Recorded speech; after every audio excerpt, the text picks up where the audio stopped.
शीशम वृक्ष से विक्रम ने पहले की ही भांति बेताल को नीचे उतारा और उसे कंधे पर लादकर चुपचाप आगे बढ़ चला। कुछ आगे चलने पर बेताल ने फिर मौन भंग किया। वो बोला, राजन, तुम एक कष्टकर कार्य में लगे हुए हो जिससे मुझे तुम अत्यंत प्रिय हो गए हो। अतः रास्ते में तुम्हारे श्रम को भुलाने के लिए मैं तुम्हें ये कहानी सुनाता हूँ। बहुत पहले उज्जैनी में हरिस्वामी नाम का एक सद्गुणी ब्राह्मण रहता था।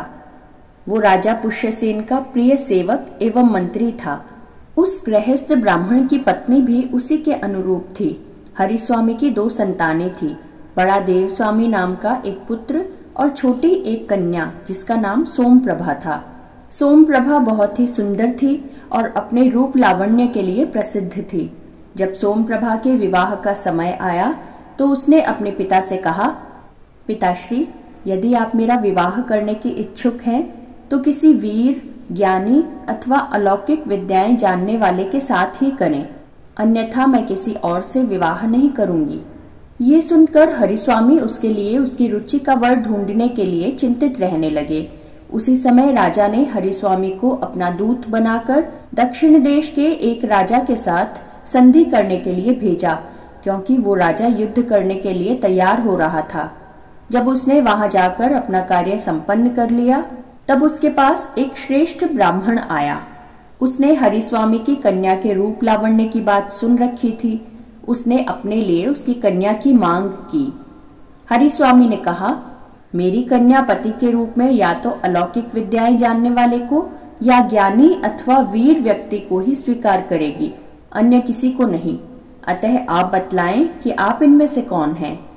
इस पर उस ब्राह्मण ने कहा, हे ब्राह्मण श्रेष्ठ, मैं अलौकिक विद्याओं का ज्ञाता हूँ। हरिस्वामी ने तब उससे अपनी विद्या का कुछ चमत्कार दिखलाने को कहा। उस ब्राह्मण ने अपनी विद्या के प्रभाव से तत्काल एक आकाशगामी रथ तैयार कर दिया। फिर उस ब्राह्मण ने हरिस्वामी को अपने उस मायावी रथ में बैठाया और उसे स्वर्ग आदि लोक दिखला लाया। इसके बाद संतुष्ट हुए हरिस्वामी को वो दक्षिण देश के राजा की उस सेना के पास लौटा लाया जहां वो अपने काम से आया था। तब हरिस्वामी ने उस अलौकिक विद्याएं जानने वाले पुरुष के साथ अपनी कन्या ब्याहने का वचन दिया एवं 7वें दिन विवाह की तिथि निश्चित कर दी। उसी समय उज्जैनी में एक दूसरे ब्राह्मण ने हरिस्वामी के पुत्र देवस्वामी के पास आकर उसकी बहन से विवाह करने की याचना की। देवस्वामी ने जब उसे अपनी बहन की शर्तें बताई तो वो ब्राह्मण अपनी विद्या का कौशल दिखाने को तत्पर हो गया और उसने अपने अस्त्र शस्त्रों के कौशल का प्रदर्शन किया। ये देख देवस्वामी ने उसी के साथ अपनी बहन का विवाह करने का निश्चय कर लिया। अपनी माता की अनुपस्थिति में उसने भी ज्योतिषियों के कथनानुसार 7वें दिन ही विवाह का निश्चय कर लिया। उसी समय एक तीसरे व्यक्ति ने भी सोमप्रभा की माता के सम्मुख स्वयं को ज्ञानी बताते हुए उसकी बेटी से विवाह करने की याचना की। उसने ज्ञानी होने का प्रमाण भी दिया, जिससे प्रभावित होकर सोमप्रभा की माता ने उससे 7वें दिन अपनी कन्या का विवाह करने का वचन दिया। अगले दिन हरिस्वामी घर लौटा। आकर उसने अपनी पत्नी और पुत्र को बताया कि वो कन्या का विवाह निश्चित कराया है। इस पर उन दोनों ने भी अलग अलग बतलाया कि उन्होंने क्या निश्चय किया है। उनकी बातें सुनकर हरिस्वामी चिंता में पड़ गया कि एक साथ 3 व्यक्तियों के साथ उसकी कन्या का विवाह कैसे होगा। अनंतर विवाह की निश्चित तिथि को ज्ञानी, वीर और अलौकिक विद्याएं जानने वाला ये तीनों ही वर हरिस्वामी के घर पहुंचे। इसी समय एक विचित्र बात हो गई। ब्राह्मण की कन्या सोमप्रभा, जो वधू बनने वाली थी, अचानक कहीं गायब हो गई। ढूंढने पर भी उसका कोई पता न चला। तब घबराए हुए हरिस्वामी ने ज्ञानी पुरुष से कहा, हे ज्ञानी, अब झटपट ये बतलाइए कि मेरी कन्या कहाँ है। ये सुनकर ज्ञानी ने अपने ज्ञान द्वारा पता करके उसे बतलाया, हे ब्राह्मण श्रेष्ठ, आपकी कन्या को धूमशिख नाम का एक राक्षस उठाकर विंध्याचल के वन में स्थित अपने घर में ले गया है। ज्ञानी द्वारा ऐसा बतलाए जाने पर हरिस्वामी भयभीत हो गया। वो बोला, हाय हाय, अब वो कैसे मिलेगी और उसका विवाह भी कैसे होगा। ये सुनकर अलौकिक विद्याएं जानने वाला युवक बोला, आप धैर्य रखें। ज्ञानी के कथनानुसार वो जहाँ ले जाई गई है मैं अभी आपको वहां ले चलता हूँ। ये कहकर क्षण भर में ही उसने सभी अस्त्रों से सजा एक आकाशगामी यान बनाया और उस पर हरिस्वामी, ज्ञानी तथा वीर को चढ़ाकर उन्हें विंध्याचल के उस वन में ले गया जहाँ ज्ञानी ने राक्षस का भवन बताया था। ये वृतांत जानकर राक्षस क्रोधित हो गया और वो गर्जना करता हुआ बाहर निकल आया। तब हरिस्वामी के कहने पर वो वीर पुरुष आगे बढ़कर उस राक्षस से लड़ने लगा। तरह तरह के अस्त्रों से लड़ने वाले उन दोनों मनुष्य और राक्षस का युद्ध बड़ा आश्चर्यजनक हुआ। अपनी भार्या के लिए जिस तरह राम रावण से लड़े थे, वैसे ही ये दोनों भी लड़ने लगे। कुछ ही देर में उस वीर ने एक अर्धचंद्राकार बाण से युद्ध में मतवाले उस राक्षस का मस्तक काट गिराया। राक्षस के मारे जाने पर वो सभी अलौकिक विद्याएं जानने वाले ब्राह्मण के रथ से वापस लौट पड़े। हरिस्वामी के घर पहुंचकर विवाह का समय आने पर उस ज्ञानी, वीर एवं अलौकिक विद्याएं जानने वाले के बीच झगड़ा पैदा हो गया। ज्ञानी ने कहा, यदि मैं न जानता कि सोमप्रभा कहाँ छिपा कर रखी गई है तो उसका पता कैसे चल पाता, इसलिए उसका विवाह मेरे साथ ही होना चाहिए।